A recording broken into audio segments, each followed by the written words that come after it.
So out of nowhere, a single social media post has kicked off a massive diplomatic fight over Greenland, pitting the United States against some of its closest allies in Europe. Today, we're going to break down how a proposed tariff has turned this giant icy island into a major geopolitical hotspot. Okay, so this is it. This is the post that set everything off. Former President Trump put the issue right at the center of the conversation with this really dramatic statement, framing it not just as some kind of money dispute, but as a matter of world peace. Wow. And this wasn't just tough talk, it came with a very real, very specific number, a 10% tariff. That's a pretty significant economic weapon, and it's definitely designed to get everybody's attention. All right, so we know a 10% tariff is on the table, but what does this announcement actually mean? Let's get into the specifics of what's being proposed, because this is sending some serious shockwaves across the Atlantic. And the terms here are crystal clear. There's a hard deadline, February 1st. And the scope? It's huge.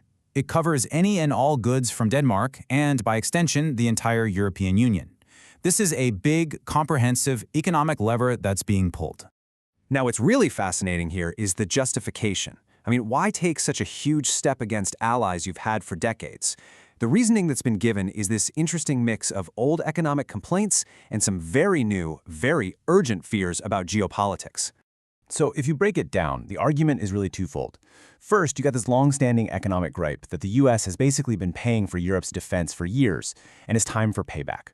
But the second part is way more immediate. It's a national security claim that Denmark just can't defend Greenland by itself from rivals like China and Russia, who, by the way, are definitely making moves up in the Arctic.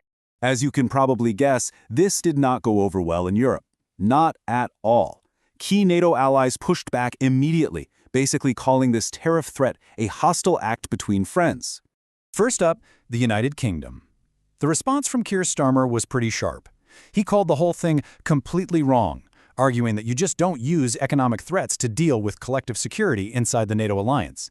He's making the point that Arctic security should be a team effort.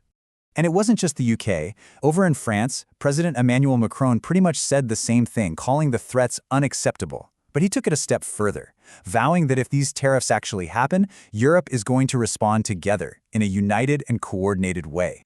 So what this all boils down to is a massive clash of worldviews. On one side, you have the perspective that economic pressure is a totally valid tool to force an ally to deal with a security problem. But on the other side, the view is that you just don't do that.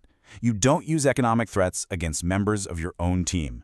It's a real conflict between a kind of transactional diplomacy and that traditional idea of collective security.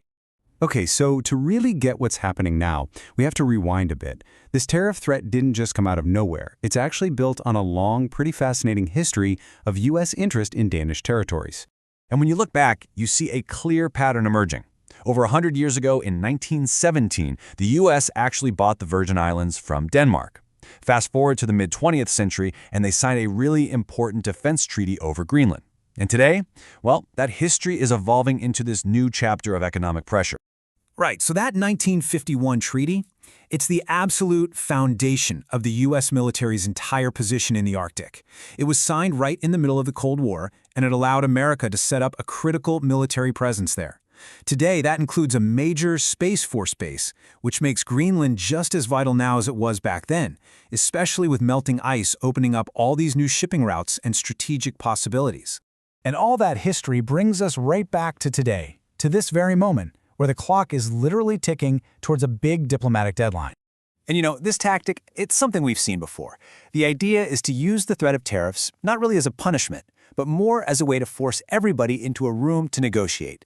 The goal is to get everyone to the table, and to do it fast.